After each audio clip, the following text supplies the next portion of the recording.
Next group over. I can see you.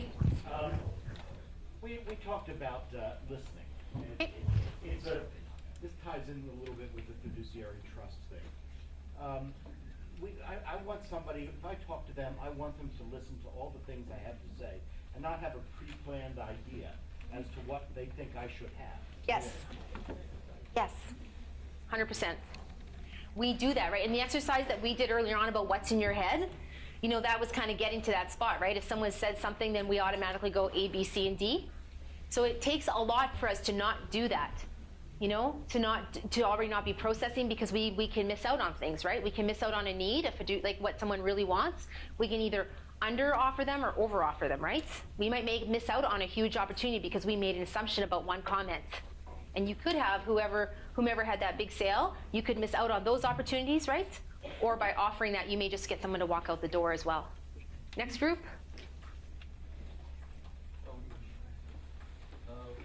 We actually had like two friends, like be treated as a friend, Okay. and with honesty as well. Okay. Kind of thinking along the lines of like a repeat customer. Like if I'm a repeat customer somewhere, I would like to be treated as a friend rather than a customer. Right. Like, hey, how is your son? Blah blah blah, and not just what can I do for you today.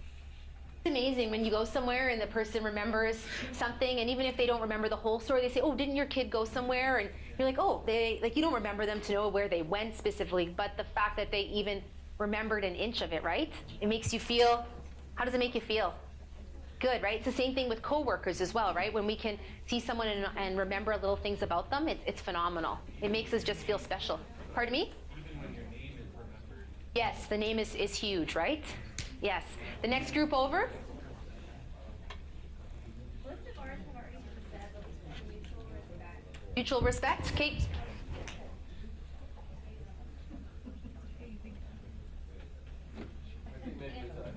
Hey. You can ask us just to listen, you guys. Thank you.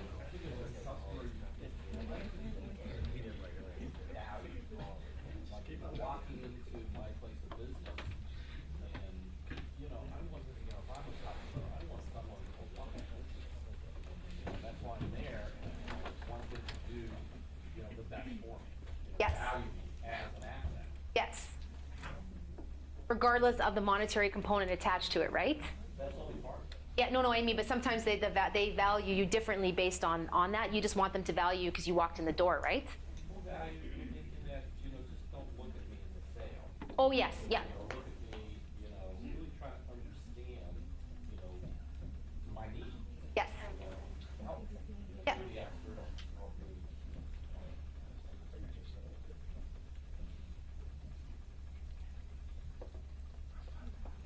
Value provided. I cannot write on an angle or my whole day will look like that.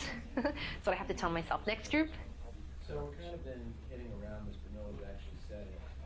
Individualized attention, where when they are talking to you, you are the only person or only group that they are focused on, unless a situation arises that they have to step away and they make the appropriate, polite excuse to step away and individualize that person and come back and individualize you. I also got a great story relating to what they said, what he and Brooks were talking about. Yes. My wife and I are regular attenders at melting pots all over the place, and one thing we love is the service that the other waiters provide. Okay. We had one waiter who actually took notes about what we talked to him about.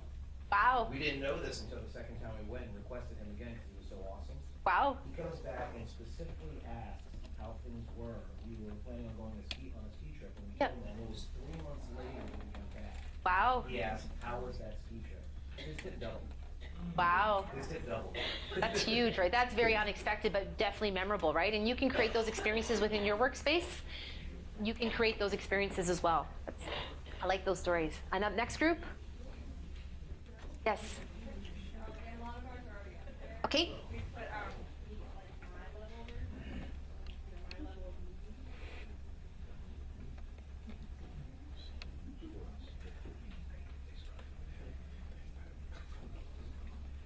The only way you would know that is by hearing them, right? By listening.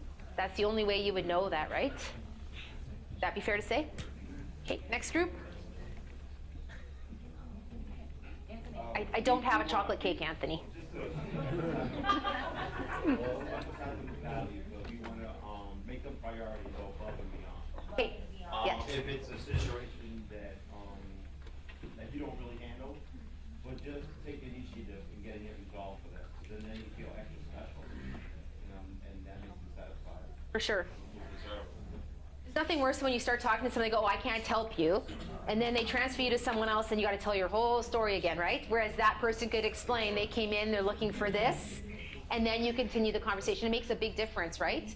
And even potentially within the group here, if for some reason a sale got moved from one area to another, or a problem or situation moved from one area to another, if that came with it as well, right? Next group over here. This is sort of related to Anthony's point, Hey. but providing solutions and not others. Hey. Yeah. One of the biggest challenges for the good life is they tell you, sorry, you can't help you, or sorry, we don't have it, or sorry, I don't know, instead of saying, hey, sorry, we don't have it, you can do about these guys instead, or Yep. this won't work for you, this is back order, but Yep. hey, we don't have it instead. Yes. That's what we should do. Yes. Is that time to like, we have a particular product like in our warehouse, and somebody mentioned we recently that it was something basic we can't do, solution. Yep. So even though I don't carry it, I can go. Yes. Yes. For sure. And that person will come back to you, right? You know? Person will come back to you. The next group over here. Okay. But now, transparency should walk a lot of things, but being transparent about things, if they're in stock or not in stock, or price points or whatever. Transparency is huge, and we, out of all the things that we start talking about when we become transparent, it's amazing the differences in relationships we have because everything's on the table. I once had someone tell me, we can't remember our lies. We can't remember them, right? So if you tell someone's going to be 2 weeks, the next time they call you, it should be this. You don't have the energy and the space in your brain to be functioning there, right? We talk about civility and health. And if you're a person that lives in that space, and there are people in this room that I believe that live in that space, they just can't, they are afraid to give the answer because it may not be liked. Yes? One of the things that I tell the architects, especially if it's a new account or a designer, is that I'll always be honest with them. Yeah. They may not like the answer that I give them, Yes. might be the only way here, but it will always be true. And then you just have that relationship and start it off, right? Yes. It takes a lot. We talked about the confidence, that level of confidence. It takes confidence in your skill and ability to actually make those types of comments and to share information. For those of you in the room who share information easily and are transparent, this conversation is like, well, that's just a given. But I will tell you that's not the way we all function, right? So that's why I think it's important to have it. Fair to say? Okay. Here, I got this. We got yourself, this group. I'll come back to here, sorry. Apologize. I don't want to.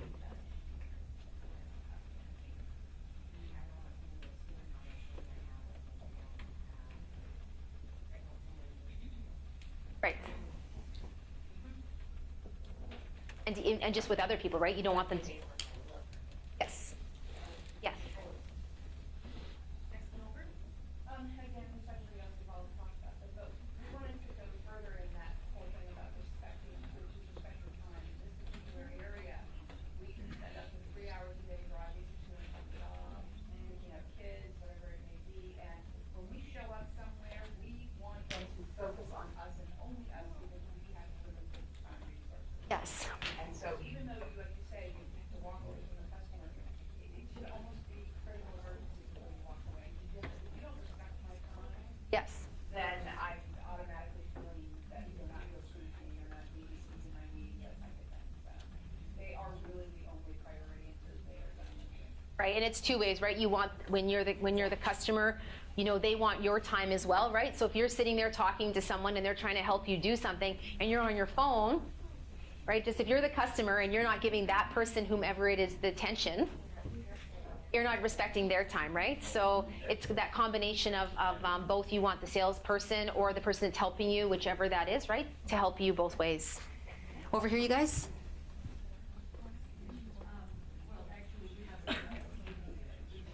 Just one more. Just one. Yes, please. The utmost respect. My customer and I only have it. There's nobody else, and everything you say, everything you ask,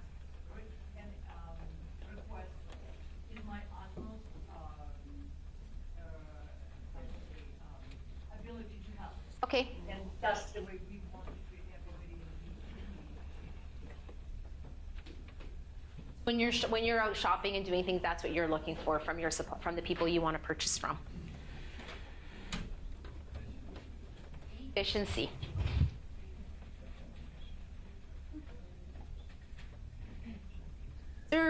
So we start talking about efficiency, that comes down to that respect for time and resources, right? Yes, the ability, and not everyone can always do that, right? So it's interesting the number of times that we can actually call back into a place for something or try and find something, and the inefficiencies to do it when we're trying to do things. And even the inefficiency to find something at the grocery store, right? Now you're on to 4 people trying to help you to find something when they don't really sell it. So they should have just told you that in the first place. That's what that kind of makes me chuckle, right?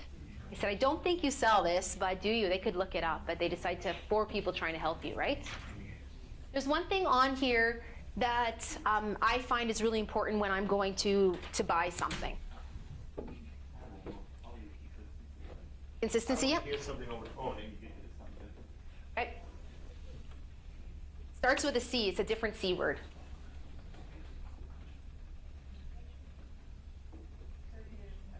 Courteous could be one of the C's, yes. Consideration. Professional usually comes with Communication. confidentiality. Right?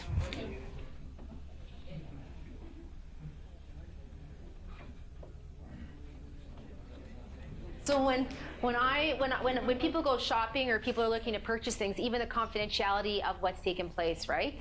There's so many different ways that we can show confidentiality in the things that we do.